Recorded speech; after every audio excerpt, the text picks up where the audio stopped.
September 12, 1944. The Pacific sun was already a hard thing at 0800 when Major Robert Cowboy Stout climbed into the cockpit of his F-6F Hellcat aboard USS Hornet, the carrier deck a controlled chaos of men and machines. Deck crews in their colored jerseys moved like waves between parked fighters. The tang of aviation fuel hung thick with salt spray, and engines everywhere rumbled and snapped as they warmed for the day's missions. Stout had flown 63 combat sorties by then, and the pattern of mornings had become a kind of weather he learned to read, a rhythm of briefings, checks, prayer, and steel. But something about this particular dawn felt different, like an anomaly in the instrument panel.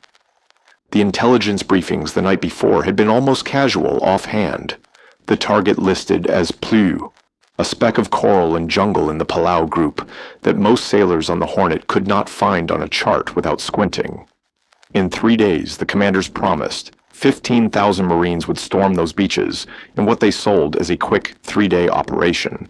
History would, unkindly, rewrite that prediction into 2 months and nearly 10,000 casualties, but Stout did not know that yet. On paper, his mission was simple: fly reconnaissance over the northern airfields, snap the pictures, report back.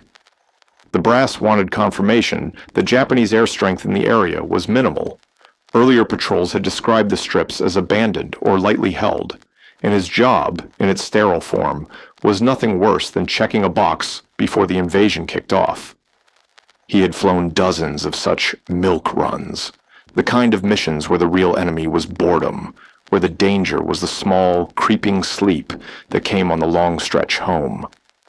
Flying in at 8,000 feet on his standard photo run, the Hellcat steady under his hands, the camera behind his cockpit set to take overlapping exposures as he tracked straight and level.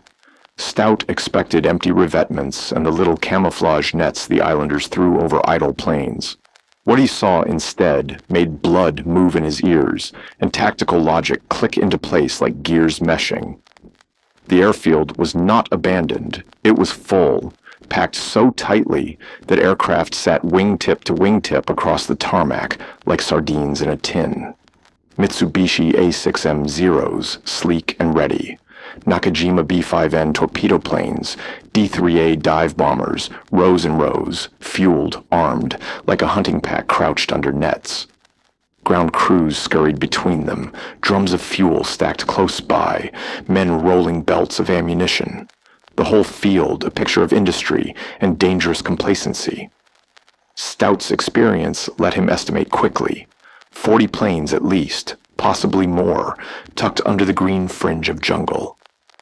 This was not a token defensive detail. This was a pending strike force, a concentrated punch waiting to connect with the flank of the invasion fleet, steaming just over the horizon.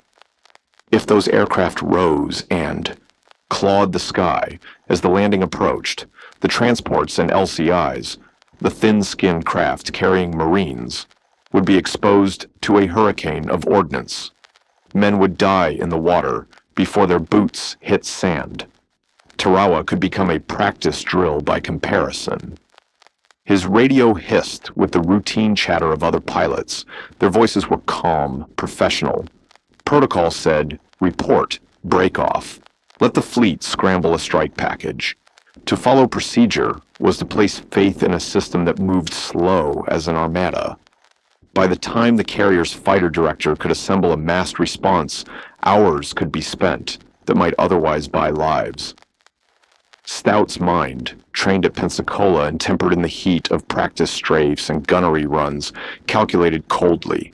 The Hellcat under him carried what it carried, 6 Browning wing guns, each with ample belts, a total load that translated into a narrow window of sustained fire. At the cyclic rates, he had roughly 12 seconds of uninterrupted fusillade before ammunition dwindled to staccato bursts. 12 seconds.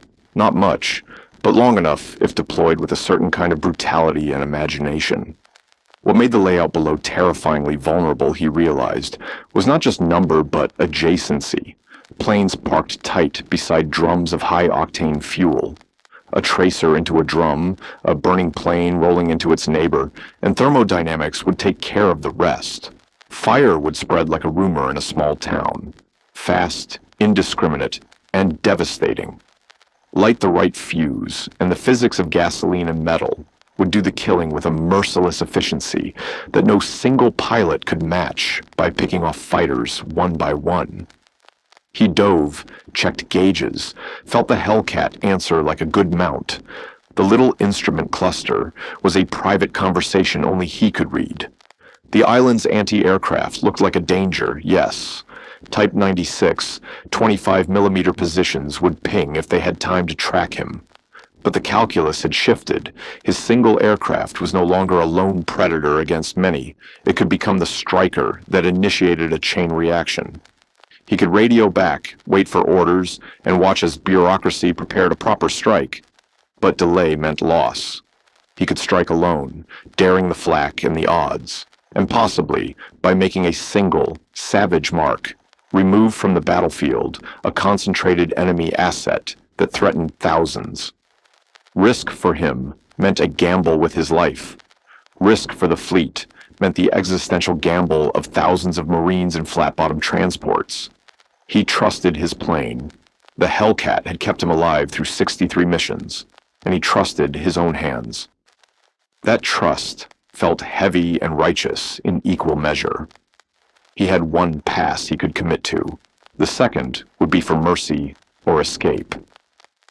Dropping down to 3,000 feet for a closer look, his camera's eye cataloged everything, even as his gut warned of hidden AA nests among the trees.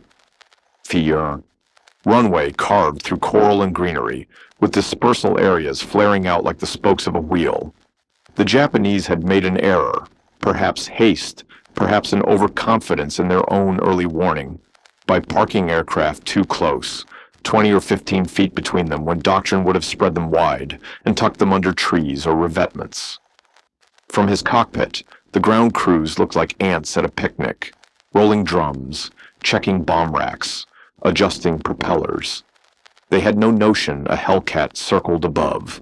The complacency was almost tangible. He watched one mechanic duck under a wing, reach for a wrench. Another rolled a drum closer for convenience. They were arranging the ingredients for catastrophe, planes and petrol stacked together like flammable chess pieces. He ran the numbers again, not with sentiment, but with arithmetic. Ammunition load, gun ballistics, probable incendiary effect on fuel drums, distance to fleet, his own fuel reserve. Everything fit into a tight, fatal geometry that favored shock over attrition. He steadied his breath, thumbed the transmit button for one last check on fuel and ordnance, then whispered a quick prayer that was both habit and talisman. He banked, lined up, and went in low. The dive, a razor-clean line of intent.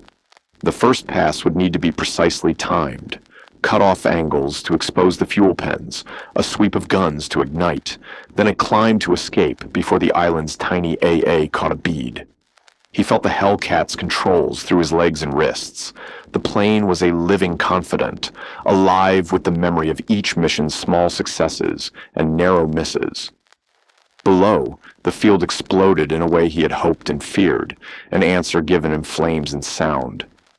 The first tracer found a drum near a bomber. The drum flared, a sudden bright bloom that licked the susurrus of canvas and metal. Fire leapt, wings heated, vapors ignited into a spreading, hungry light. A burning fuselage rolled, knocked into a neighbor, and the neighbor joined the conflagration as if a bell had tolled across the parking area. In seconds, rows of grounded aircraft became a stacked pyre. The effect was brutal and surgical.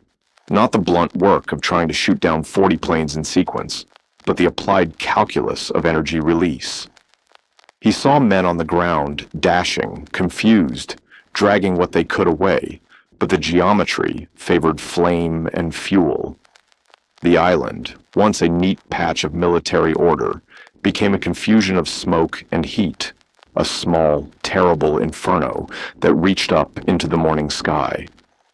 Over the radio, voices rose in alarm. The fleet began to shift, to maneuver. The carrier's radar lit up with the unexpected. and the commanders had to react. Had Stout gone in alone recklessly? Perhaps. Had his single act altered the course of an operation that would send thousands of men to a shore under fire? The calculus of war is not neat. It does not hand out medals for moral complexity. He pulled away on the second. Arc, low, hungry for speed, feeling the sting of flak, grazed the Hellcat like nettles. The plane shuddered, but held, obedient. As he climbed to the safe sky, he watched the burning patch of tarmac recede in his windscreen. A terrible, necessary geometry of flame that might have saved lives by denying the enemy air power at the critical hour. When he returned, filed his report, and watched the command staff parse his photos, the slow machinery of decision ground forward and made of his instant a subject for conference. Intelligence officers who had been casual the night before now sat forward, eyebrows tight. The invasion timetable tightened and flexed to accommodate the new facts. The hours he had cost them by flying back and arguing were smaller than the hours he had bought with the fire he had started. News moved down the line in cables and clipped radio transmissions. The invasion plans adjusted. What he had done was not reckless bravado, at least not only. It was a judgment call in which the small, solitary courage of a pilot intersected with the urgent calculus of saving men. Later, in the quiet after action, as the ship's engines hummed and the deck crews cleaned the brass from a morning's frenzy, Stout sat in the ready room and let the adrenaline unspool. He thought of the men who would go ashore in days, thought of the lists and logistics that commanders crooned over, tonnage of supplies, landing times, reserve ships, and medevac plans. He thought of the small, critical decisions that fell to single people in single moments, and how those choices ripple like stones in a pond. The Hellcat sat on the deck, keys cooling in the sun. Mechanics would check and swear at bolts, would swap out belts and touch up paint. The smell of burned avgas would linger in the aircraft for weeks like a memory of the morning. He did not know then the full cost of what would follow at Plio, the 2 months of grinding combat, the casualties that would mount beyond official predictions. But in the cockpit that day he had seen, with a clarity that made the world simple for a breath, how small acts of tactical audacity could change the shape of larger events. The sky, which to the untrained eye was an empty blue, had been full of choices. He had chosen fire. Behind him, the carrier's deck returned to its organized chaos, men moving in their colored jerseys, engines warming for whatever the next mission would demand. Above, the Pacific sun kept its steady, indifferent gaze, bright, relentless, and utterly indifferent to the human calculations beneath it. And somewhere in the distance, a gull cried once, a single, thin sound that slipped through the afternoon like a needle. Under the scorching Pacific sun, the deck of the USS Hornet was still a frenzy of motion. Crews shouting over the roar of engines, the sea wind scattering the smell of fuel and salt. But above that distant chaos, Major Robert Cowboy Stout was already gone. His Hellcat cut low across the endless water, the blue expanse broken only by faint traces of islands that shimmered on the horizon. Below him, the Pacific looked calm, even serene. It always did, right before the storm came.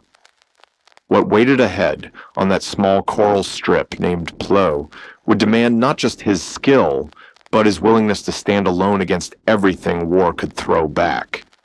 He'd seen the airfield already, seen it far too clearly to pretend he hadn't.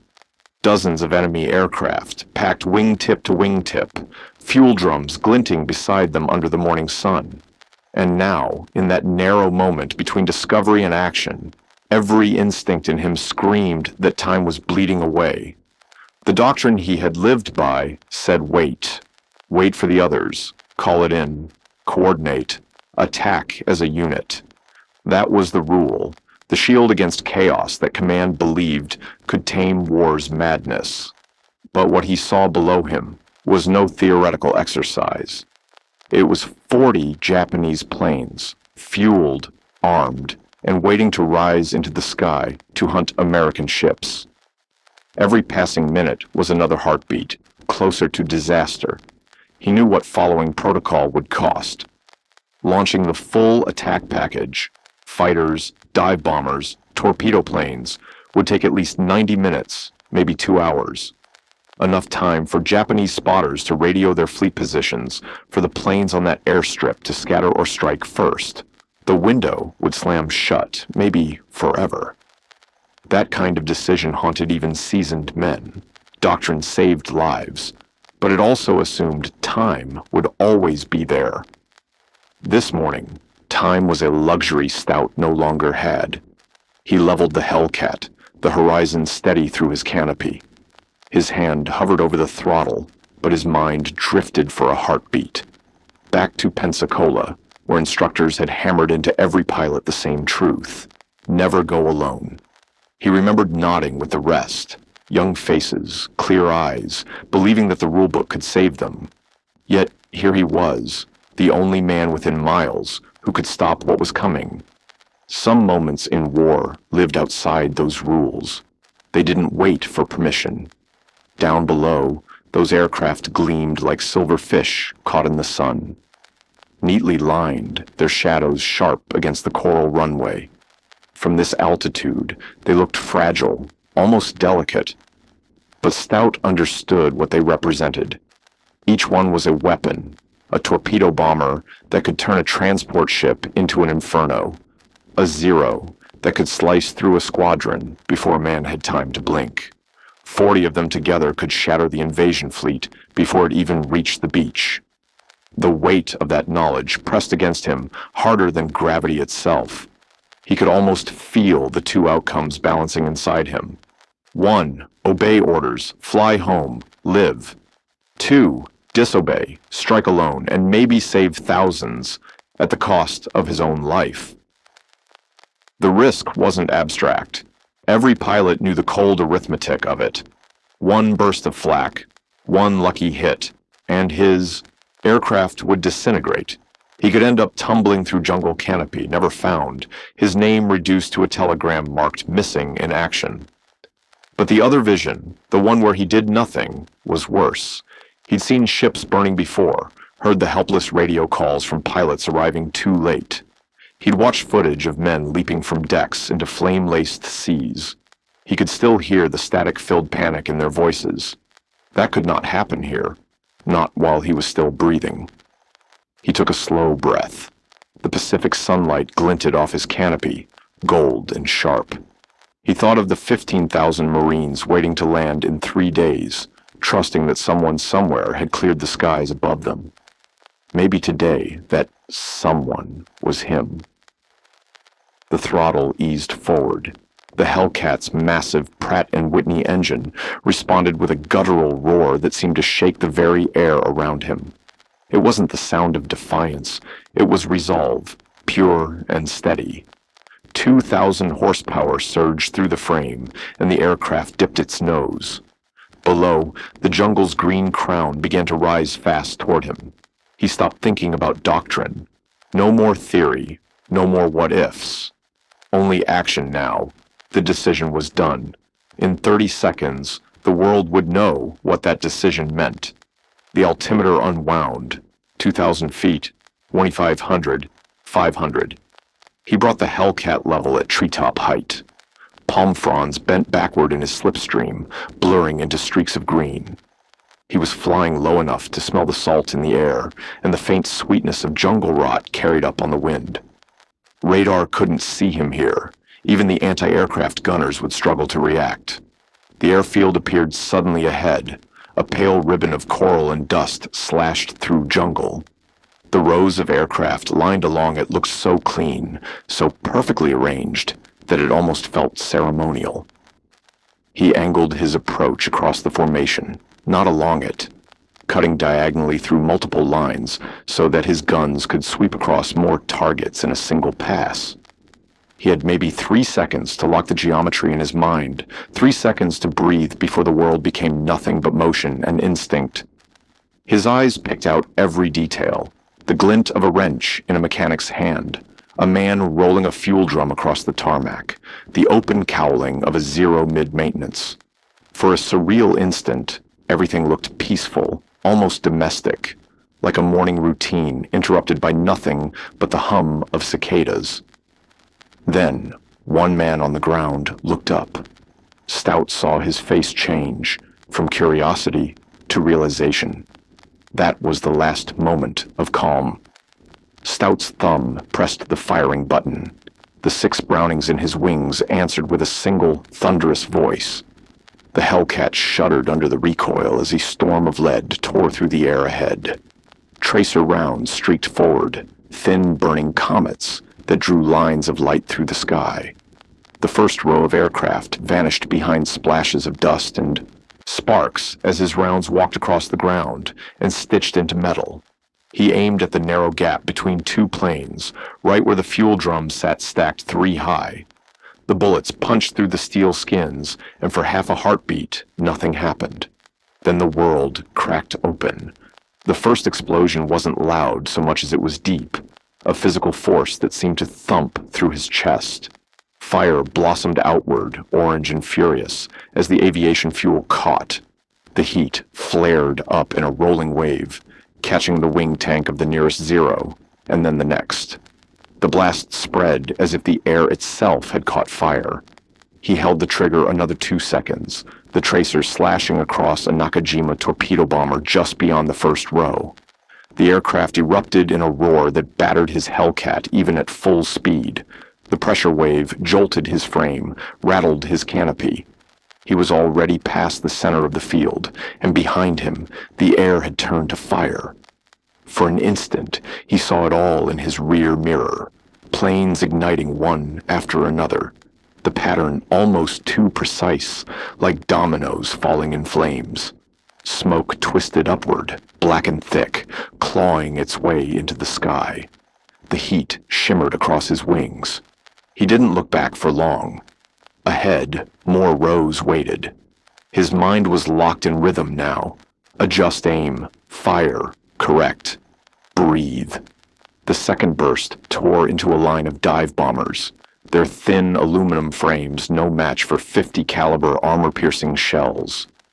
He saw a bomb still slung beneath one of them, a blur of dull metal, and then it disappeared in a flash that outshone the sun. The shockwave rolled across the airfield, a single expanding ring that seemed to erase everything in its path. For a moment, the entire jungle edge swayed, trees bending from the force. The Hellcat plunged onward through the turbulence, steady as a predator in pursuit. Behind him, the sky was turning black with smoke, streaked by ribbons of flame. His ears rang with the echoes of his own guns. The fire was doing now what he had hoped it would, spreading faster than men could react, faster than fear itself. He could make out figures running across the tarmac, tiny silhouettes against the burning light. They were moving in every direction, confused, desperate. Some tried to fight the flames, others sought shelter that no longer existed. Through his canopy, he could only watch them as fleeting shadows swallowed by the growing haze. He felt no triumph, only the quiet certainty that the invasion fleet would live to reach its shore. That was the entire measure of his purpose now. Anti-aircraft fire began to flicker, bright threads snapping through the smoke from camouflaged emplacements. But it was too late for precision. The gunners were firing blind, chasing echoes. Stout's Hellcat was already past their line of sight, disappearing behind a curtain of flame and debris. He didn't pull up immediately. He stayed low, skimming the coastline, letting the rising heat buffet his wings. The air behind him was thick with smoke and ash, turning the morning sun into a blurred copper disk. He could smell burnt fuel through the cockpit vents. The airfield that had moments ago held the strength to destroy a fleet was now a ruin of its own making. For a long second he said nothing, just listened, to the hum of the engine, to the distant crackle of fire behind him, to the pulse of his own heartbeat in the headset. All of it melted into a single rhythm, slow and steady, like the ocean itself breathing again. He didn't know yet if Command would understand what he had done, or if they'd call it reckless. But somewhere out there, the invasion fleet was still sailing toward Plo, unknowing, untouched. And up in that endless Pacific sky, Major Robert Stout leveled his Hellcat toward home, smoke trailing behind him like the ghost of a decision that could never be undone. The sea below caught the reflection of the burning airfield, a faint orange shimmer rippling across the blue before the wind carried it away. Under the rolling waves of smoke, the battlefield below had become a moving tapestry of chaos. Shrapnel from the earlier explosion tore through the air like a swarm of metallic hornets, shredding two nearby Zeros in an instant. Clean, elegant machines only seconds before, now reduced to tangled sculptures of twisted alloy and flame. The shockwave rippled outward, a deep, concussive pulse that seemed to lift the air itself. Fragments of aircraft pattered against Stout's canopy like hail on a storm window, sharp and fleeting. For a brief heartbeat, he could almost hear the metallic rain over the roar of his engine. The entire airfield was dissolving into something that felt far larger than a mere explosion. It was an inferno, a storm of fire and fate colliding in one place at one impossible moment. What had begun as a deliberate, almost surgical strike against fuel drums had spiraled into a runaway chain reaction. The blaze was no longer something anyone could control. It leapt from one aircraft to another, carried by waves of radiant heat and streams of burning gasoline that ran like rivers of molten glass along the tarmac. The air shimmered, alive with movement and sound. Hollow pops, distant thuds, and the whooshing breath of expanding fire. Every few seconds, a muffled detonation announced another cache of ammunition, giving up its life to the flames. Belts of machine gun rounds, 20mm cannon shells, and even the smaller bombs that had not yet found their way beneath wings. Each eruption added fuel to the chaos. More debris, more smoke, more energy feeding back into the inferno. The airfield's atmosphere grew dense with thick black smoke, the kind that clung to lungs and coated every surface with the taste of burning oil. It rose in heavy columns that twisted together and climbed thousands of feet, a signal that would surely be visible to the carrier task force miles away over the horizon. Below, among the burning silhouettes, Stout caught flashes of human movement at the edge of his vision. Men darting between aircraft, some diving into shallow drainage ditches, others swatting at flames with jackets or wrenches, fighting against the inevitable. A refueling truck, caught squarely in his earlier line of fire, went up in a single massive eruption. For an instant, it lifted from the ground, then folded sideways like a crushed can, releasing its cargo of high-octane gasoline into the growing sea of flame. Another 1,000 gallons added to the firestorm. Even through the layers of reinforced glass, Stout could feel the heat clawing at him. It came in shimmering waves that distorted the air ahead, bending light into strange shapes. His cockpit thermometer climbed, and for a moment it felt like he was flying through a furnace, the Pacific sun blending with the burning below. By now, his ammunition counters were dropping fast. He'd spent nearly half of his supply during that first breathtaking run, 1,200 rounds of .50 caliber Fury. But the math no longer mattered. The destruction below had become self-sustaining. He could see it spreading faster than he could have ever achieved through gunfire alone. It was as though the airfield had been built to fail under fire, fuel drums lined up too close, aircraft parked wingtip to wingtip, and no visible firefighting crews capable of handling the scale of disaster unfolding before them. It struck him that this was the cruel arithmetic of war.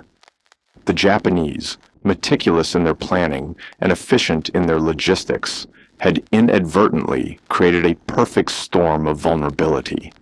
Every principle of operational efficiency had become a liability.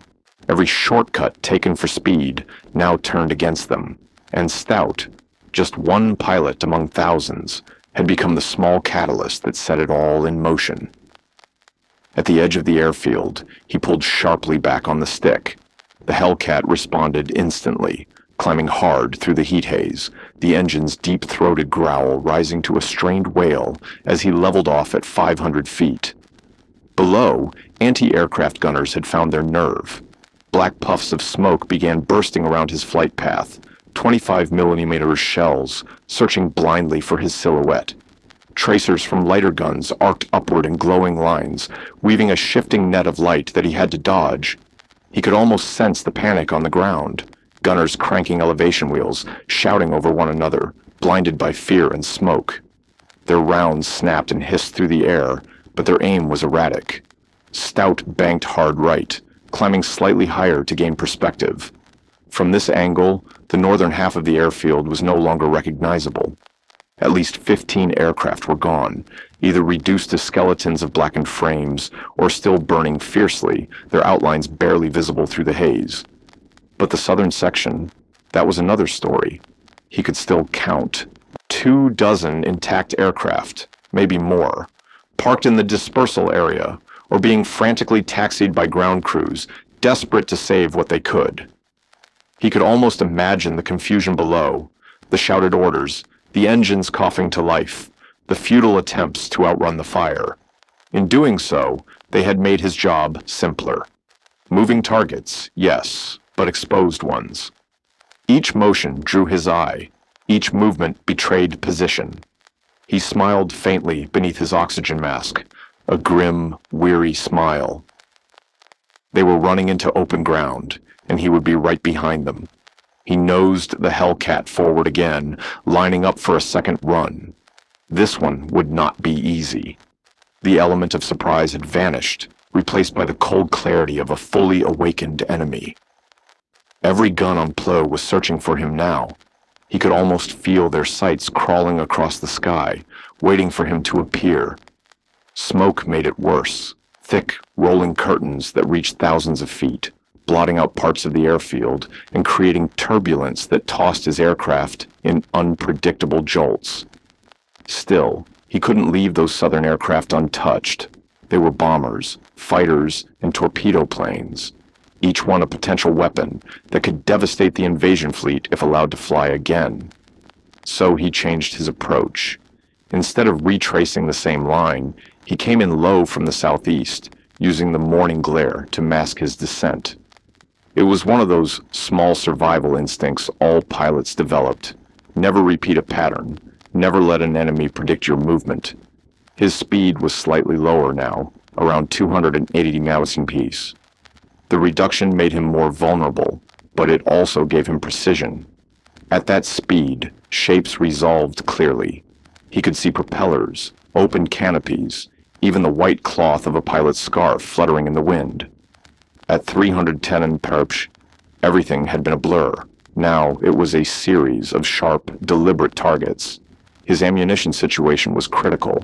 800 rounds left across all 6 guns, barely 6 seconds of total fire if held continuously. He would have to make them count. Below him, tracers rose again in angry threads of orange light, some passing so near he could see their glow reflected in his canopy. A 25mm shell burst just off his left wingtip, rocking the Hellcat in its wake. Another detonated dead ahead, forcing him to roll right, spoiling his aim. The gunners were adapting. They were learning his rhythm. Each pass meant more danger, more accuracy from below. But Stout's training was reflex now, engraved into his muscle memory. Never fly straight for more than 2 seconds. Always change something. Altitude, speed, heading. Stay unpredictable. Stay alive. He darted across the southern dispersal area, spotted 5 Zeros being hastily taxied toward the jungle edge, and opened fire in a short, measured burst. His tracers laced through the air, stitching a line of red through the lead aircraft. It jerked, hesitated, then burst into a rolling cloud of smoke and heat. The pilot bailed out, flames licking at his suit as he tumbled to the side. The Zero slid to a stop, silent. Stout shifted aim, another burst, another target. The second Zero shuddered as rounds tore through its engine block, coolant spilling out in a pale mist, before the aircraft rolled to a halt. Two more short bursts. Two more enemy planes crippled. The fifth one, almost to the tree line, took a single hit that must have punctured something vital. It pitched nose down into the undergrowth, hidden but finished. His left-wing guns went silent with a hollow click, empty. Only the starboard Brownings still had life, perhaps 300 rounds, maybe less. It made aiming harder. The recoil imbalance tugged the Hellcat sideways, forcing him to counter with rudder pressure just to stay level. Ahead, he caught sight of two dive bombers near a camouflaged revetment, likely being armed for an imminent strike. He steadied the sight, squeezed the trigger, and walked the tracers through both. One erupted almost immediately, the other hesitated, fuel spilling in a widening puddle beneath its belly until the flames from its companion reached out like grasping fingers. Both vanished in a rolling wave of orange light. The sight was strangely silent from his altitude, like watching a film reel with the sound turned down. Then, impact. A hard jolt from behind, a blow that rattled his entire frame. Something had hit the Hellcat's tail section. For a heartbeat, his stomach tightened, waiting for the telltale shudder of systems failing. But the gauges held, oil pressure steady, hydraulics nominal, control surfaces responsive. The aircraft still obeyed. Whatever struck him had missed something vital. Still, it was a reminder. His luck was burning down as surely as the fuel in his tanks. Every second he lingered over that airfield, the odds shifted against him. Somewhere below, amid the chaos, a Japanese gunner was waiting for one lucky shot. And Stout knew he was already living on borrowed time. And yet, even as he banked away, the Hellcat's wings gleamed briefly in the firelight, bright, defiant, cutting through the haze like a single blade of sunlight. He squeezed off his last burst at a fuel truck near the runway, watched it erupt into fire, then pulled hard for the open sea. His starboard guns were dry now, every last round gone. 2,400 rounds, emptied in barely 15 seconds of actual trigger time, spread across just 2 passes. Behind him, the airfield at Plo was dying. From his cockpit, Captain Stout risked one last look over his shoulder as the Hellcat climbed to safer altitude. What he saw barely seemed real. The entire northern section of the field was burning, a vast, living inferno clawing at the sky. Columns of black smoke merged into a single, towering pillar that rose more than 10,000 feet into the bright tropical air. Even the southern end wasn't spared, nearly every aircraft he had targeted on his second. Pass lay crippled or engulfed, their flames joining the larger storm of destruction below. From 5 miles away, the heat shimmer distorted the air, bending light into mirages that danced above the runway like ghosts of what had been.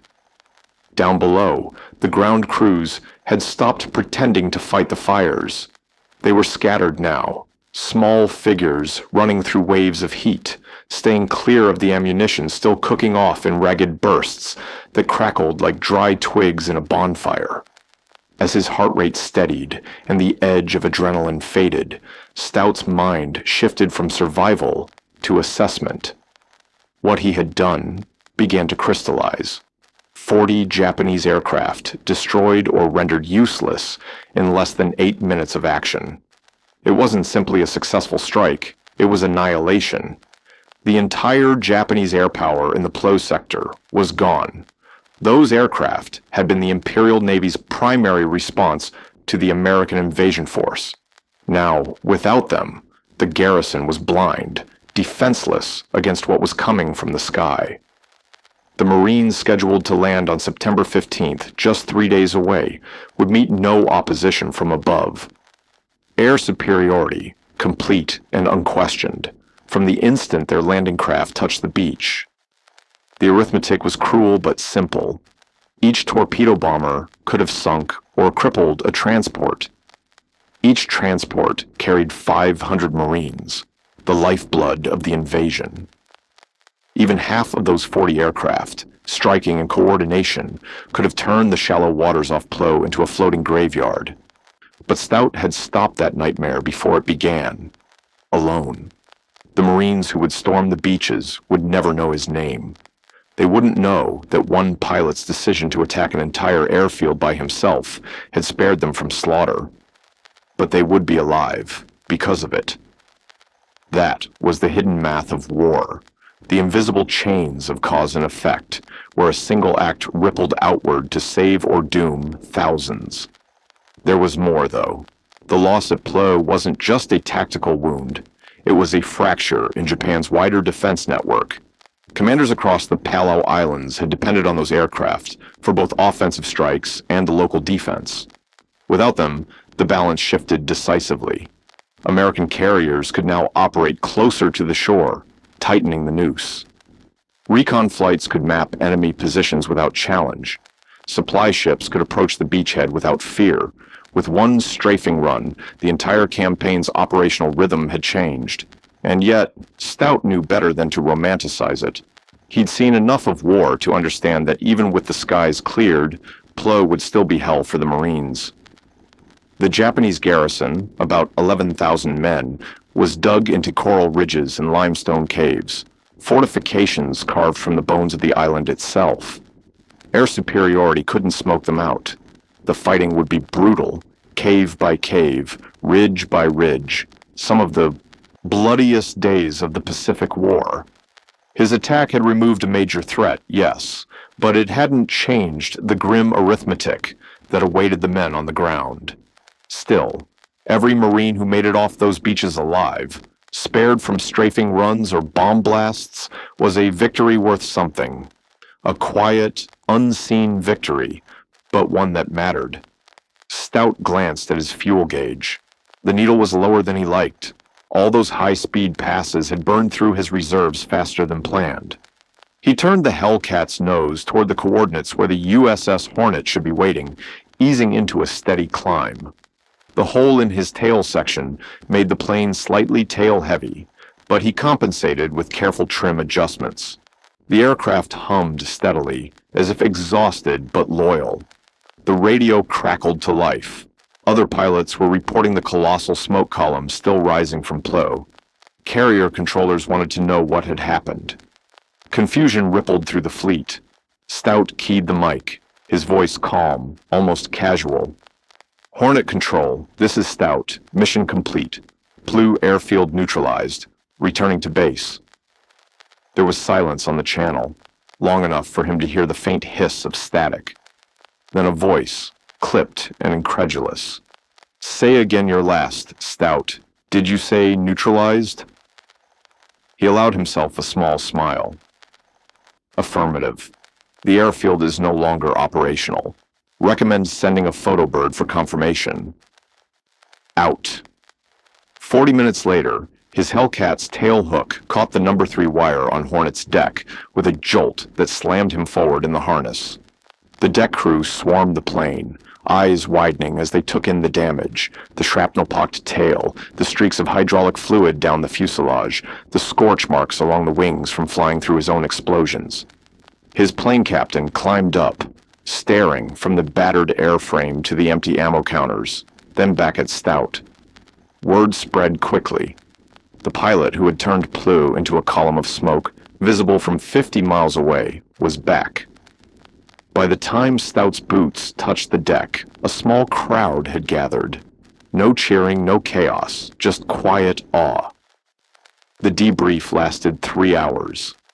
Inside the carrier's intelligence center, Stout sat before a table littered with maps, walking the senior officers through each second of the attack, while reconnaissance photos arrived, confirming his report in black and white detail. The images said more than his words could. 40 aircraft reduced to twisted husks, the airfield cratered and smoldering.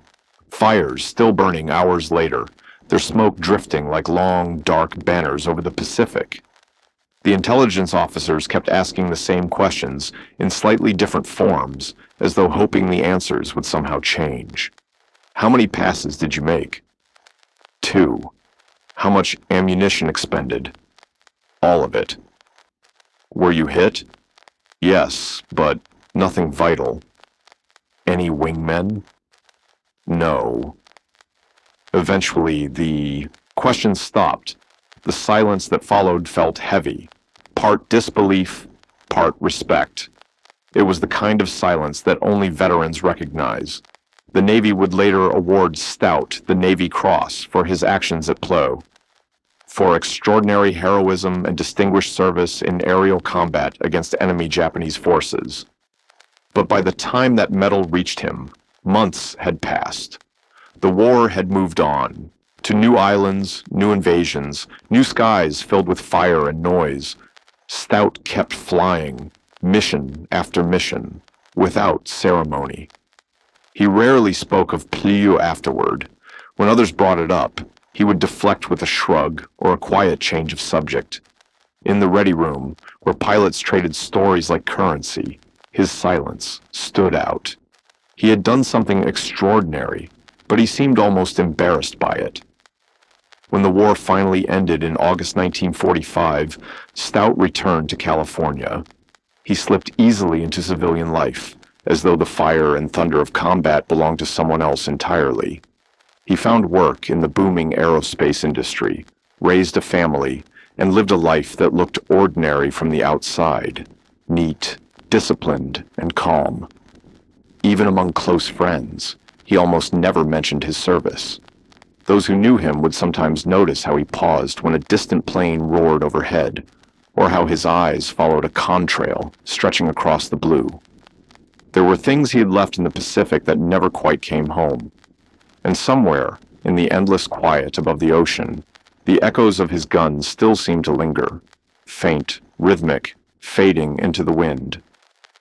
His children grew up scarcely aware that their father had once been a decorated Navy pilot. To them, he was just Dad, the quiet man who fixed the porch when it creaked, who read the newspaper each morning with steady eyes, who never raised his voice but somehow filled a room with calm. It wasn't until decades later, when historians began combing through the lesser-known corners of the Pacific War, that Robert "Cowboy" Stout's name resurfaced from the fading ink of after-action reports. What had once been a few lines, buried deep in the USS Hornet's deck logs, became a revelation. One man, one aircraft, and one mission that had changed the course of an invasion.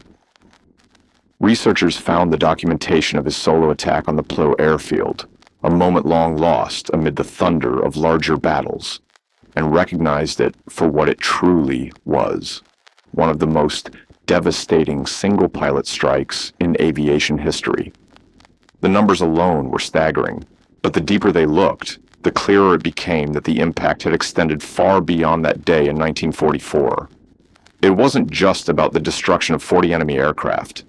It was about how one man's decision, made in the span of a few heartbeats, had rippled through strategy, survival, and doctrine for generations.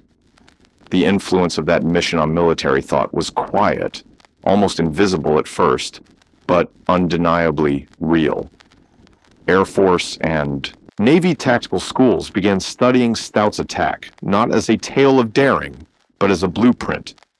It became a case study in exploiting enemy vulnerabilities, in understanding that war wasn't just about destroying what stood in front of you, but about recognizing how every action could set off a chain reaction. His strike showed that hitting a single cluster of enemy assets at just the right moment could cause an entire system to collapse.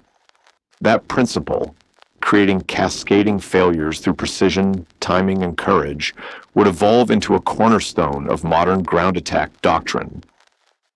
In lecture halls and briefing rooms, instructors used Stout's story to teach young officers the art of initiative. He hadn't waited for higher orders or for the perfect opportunity. He'd seen a fleeting moment and understood its weight. Acting beyond the narrow scope of his assignment, he'd made a choice that altered the balance of an entire campaign. That willingness to seize the moment to trust one's training and instincts when seconds mattered, became the model of command initiative that modern militaries sought to instill. They pointed to Stout as proof that the battlefield, unpredictable and unforgiving as it was, still rewarded courage, guided by clarity. The lessons drawn from his mission endured long after the war's echoes faded. They spoke of adaptability, of judgment under fire, of how even a single pilot could change the outcome of a battle when opportunity met resolve. His flight over Plo became something more than a story of destruction. It was an example of how intuition, born of experience and tempered by discipline, could achieve what strategy alone could not. Robert "Cowboy" Stout passed away in 1989 at the age of 73. He lived long enough to see the Cold War draw to a close, to see the same tactical principles he had embodied become ingrained in the doctrines of air and naval warfare. The obituary in his local paper mentioned his Navy service briefly, a single paragraph among many lines describing his later years in the aerospace industry, his devotion to his family, and his quiet generosity towards neighbors. It said little of Plo, of the war, of the sky that had once been his arena. Those who came to his funeral, a few friends from the neighborhood, colleagues from his engineering days, his grown children, stood in respectful silence, never realizing the scale of what he had once done. They knew him as a kind man, patient and steady, who spoke little about himself. Few, if any, knew that this same man had once turned an entire airfield into ruin in the span of 8 minutes, saving thousands of lives in the process. But the Marines who came ashore on September 15, 1944, those who fought their way across Plo's beaches under the shadow of burning ridges, owed their survival to him, though they never knew it. Each one who made it off the landing craft unscathed, each who crouched behind Coral Rock, without the scream of enemy bombers above, carried a silent debt to a pilot they'd never meet. Stout had removed the eyes and claws of the enemy before the battle had even begun. His decision in those critical seconds, before he pushed the Hellcat's nose into a dive, had rewritten the fate of men he'd never see, on shores he'd never touch again. That was his legacy. Not the medals, not the formal citations printed on parchment and handed out long after the noise of war had faded, but the quiet, immeasurable gift of life. Thousands of men came home because one pilot decided that some chances only come once, and some risks are worth taking. When people spoke of valor, they often imagined shouting and banners, grand speeches and parades. But Stout's courage had none of that. It lived in the quiet conviction of a man who saw what needed to be done and did it, expecting nothing in return. In the years after, as the world moved on and new wars were fought with new machines, the principle remained: the belief that courage, when paired with judgment, could tilt the balance of history. His children would one day find those same documents that historians had unearthed, the reports, the reconnaissance photos, the after-action summaries, and realize the depth of their father's silence. Perhaps then they understood why he had always carried himself with that calm reserve, why he never spoke of the war except in the smallest fragments, why he sometimes looked at the horizon as if searching for something far away. In the end, Stout's story was less about destruction and more about preservation, the preservation of others through sacrifice, of integrity through restraint, of duty through humility. He left behind no monuments, only the quiet resonance of a life lived with purpose. And though the last of his contrails had long since vanished from the sky, those who listened closely could almost imagine it still there, a faint white line stretching endlessly into the blue, marking the path of a man who once chose courage over comfort and forever altered the air above Plo.